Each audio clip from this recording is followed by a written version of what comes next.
Assalamualaikum warahmatullahi wabarakatuh. Bagaimana kabar Ananda sekalian? Nah, hari ini kita kembali belajar tematik pada tema 7, subtema 3 mengenai perkembangan teknologi komunikasi. Pada pembelajaran sebelumnya, pada subtema 2, kita mempelajari perkembangan teknologi sandang, di mana yang kita pelajari berarti mengenai pakaian. Nah, bagaimana cara pembuatannya dan juga bahan-bahan dasarnya sudah kita pelajari pada subtema 2. Hari ini kita akan belajar mengenai perkembangan teknologi komunikasi pada pembelajaran 1 dan 2. Nah, adapun tujuan pembelajaran kita pada hari ini yang pertama, siswa dapat mengidentifikasi ide pokok dari suatu bacaan dengan tepat. Kemudian yang kedua, siswa dapat menggunakan kosakata tersebut dalam sebuah kalimat yang tepat. Yang ketiga, siswa dapat membuat desain kartu pos bermotif karya dekoratif dengan rapi dan percaya diri. Kemudian, siswa dapat menunjukkan keliling bangun datar dengan tepat dan mengidentifikasi bentuk-bentuk keberagaman individu dalam kehidupan sehari-hari di lingkungan sekitar dengan tepat. Nah, kita masuk pada materi yang pertama. Di sini kita akan membaca sebuah teks yang berjudul Sejarah Komunikasi. Karena judul kita itu adalah perkembangan teknologi komunikasi. Apa itu komunikasi? Adalah cara kita berinteraksi dengan orang lain. Jadi bagaimana sejarahnya? Kita akan baca pada teks ini. Komunikasi adalah cara penyampaian gagasan antar manusia. Pada awalnya, komunikasi dilakukan secara tatap muka dan pesan disampaikan secara lisan. Namun, kebutuhan untuk menyampaikan informasi secara tidak langsung juga sangat diperlukan, sehingga ilmu tentang komunikasi semakin berkembang. Biasanya komunikasi itu bisa kita lakukan dengan tatap muka ataupun secara langsung, secara lisan ya. Namun kan kita itu juga butuh bagaimana saling berkomunikasi dengan orang yang tidak ada di hadapan kita. Makanya lah ada yang dinamakan dengan perkembangan teknologi komunikasi. Ada bermacam-macam cara menyampaikan pesan dari jauh. Suku Indian menggunakan asap sebagai tanda pesan. Indonesia dikenal adanya kentungan. Kentungan digunakan untuk menyampaikan tanda bahaya bagi warga. Selain kentungan, gong dapat menjadi pilihan sebagai penyampaian pesan. Jadi kalau di Indonesia itu zaman dulu ya ada kentungan dan juga kalau selain kentungan itu ada gong. Nah, salah satu penyampaian pesan secara tertulis adalah melalui surat. Sebelum adanya kertas, surat ditulis di atas daun lontar. Pada saat mesin cetak telah diciptakan, alat komunikasi berkembang melalui surat kabar atau koran.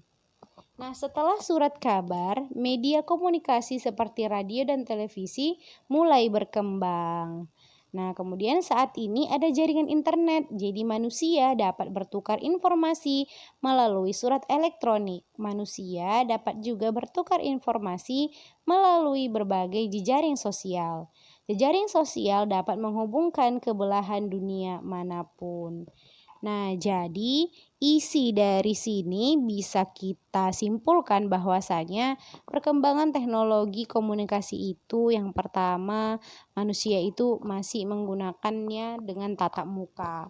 Kemudian ada juga yang menggunakan kentungan, gong, kemudian berkembang lagi menjadi surat ya ditulis, kemudian dibuat juga di dalam bentuk surat kabar, koran. Nah, berkembang lagi adanya radio dan televisi.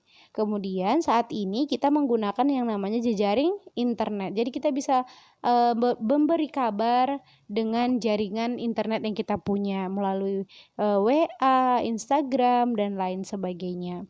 Nah, ide pokok adalah gagasan utama dari bacaan. Jadi gagasan utama yang diceritakan pada paragraf 1. Nah, misalnya gini. Paragraf 1 ini Gagasan utamanya, ide pokoknya yang menjadi bahan inti dari yang dibicarakan itu yang mana? Nah, kalau di paragraf 1 berarti ide pokoknya itu adalah yang ini. Komunikasi adalah cara menyampaikan gagasan antar manusia. Kemudian yang di sini disertai yang lain ini adalah kalimat penjelas ya.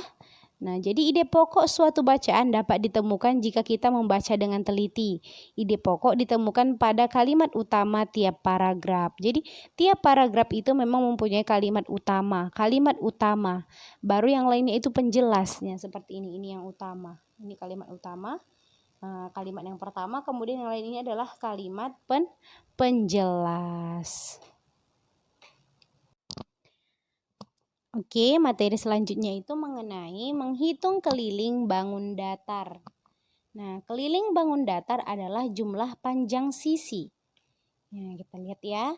Kita perhatikan gambar di sini. Di sini ada gambar persegi panjang.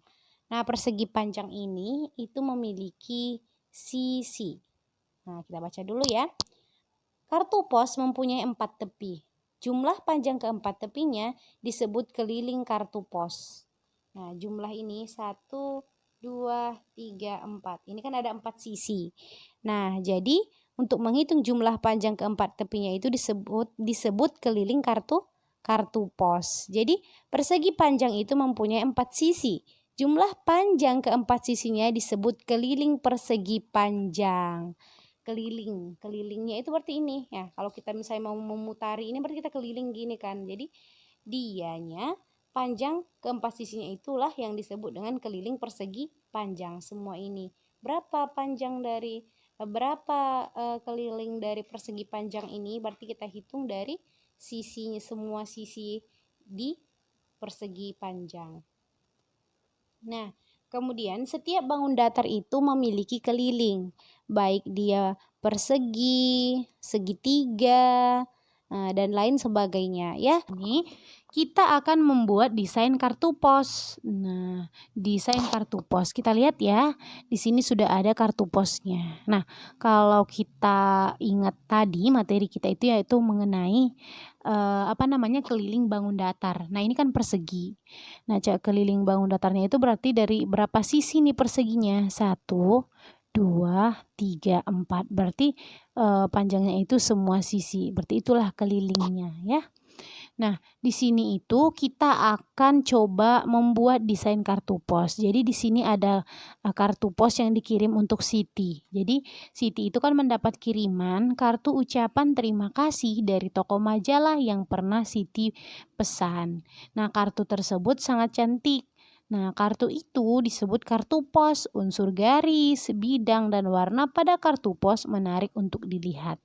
Nah, jadi ini desain dari kartu posnya.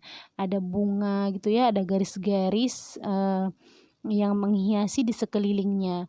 Kemudian juga di sini ditulis juga ya, surat ini, pesan ini untuk disampaikan untuk siapa? Kepada Siti, kemudian lengkap dengan di mana alamatnya. Nah, inilah disebut dengan kartu pos dengan desainnya. Nah, kemudian di sini kita akan belajar mengenai bagaimana mengenal keberagaman individu. Nah, tadi kan kita sudah belajar bagaimana kita mengetahui sejarah perkembangan komunikasi. Tadi udah kita lihat juga yang mana alat komunikasi tradisional dan juga alat komunikasi modern. Nah, tadi Siti mendapat kartu pos. Nah, itu juga merupakan alat komunikasi yang dikirim, yaitu melalui kartu pos. Nah, kemudian di sini kita akan mempelajari bagaimana kita mengenal keberagaman individu. Jadi setiap orang itu memang memiliki sifat yang berbeda-beda. Ada yang pendiam dan pemalu, ada juga yang memiliki sifat ramah dan mudah bergaul. Jadi sifat termasuk salah satu bentuk keberagaman. Nah, jadi berikut beberapa contoh sifat beserta ciri-cirinya.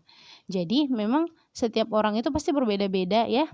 Jadi itulah yang harus kita mampu bagaimana cara kita menghargai setiap perbedaan. Jadi di sini ada jenis sifat. Yang pertama, sifat sopan.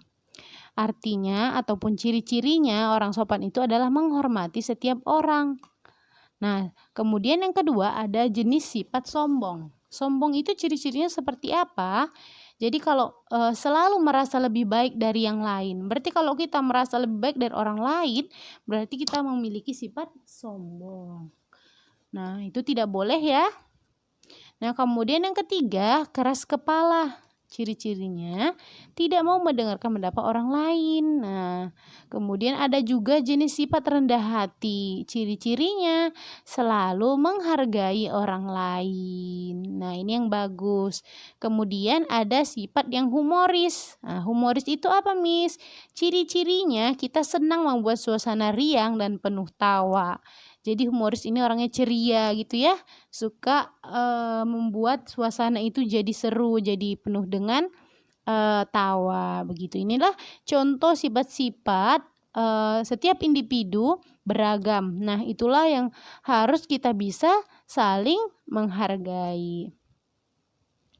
Nah, di sini ada tugas untuk Ananda sekalian. Kita akan mendesain kartu pos di bawah ini dengan menggabungkan unsur-unsur karya dekoratif sehingga menjadi lebih indah. Nah, jadi ini dia, kartunya masih kosong. Jadi Ananda sekalian, silahkan dihias dengan bentuk apa saja. Dan tulis juga pesannya itu untuk siapa gitu ya. Boleh tambahkan bunga, tambahkan matahari, dan lain sebagainya. Nah, mungkin cukup sekian ya materi kita hari ini, yaitu bagaimana kita mengetahui sejarah perkembangan komunikasi mulai dari komunikasi tradisional hingga komunikasi modern. Oke, Miss tutup dengan bacaan alhamdulillah. Alhamdulillahirabbil alamin. Wassalamualaikum warahmatullahi wabarakatuh.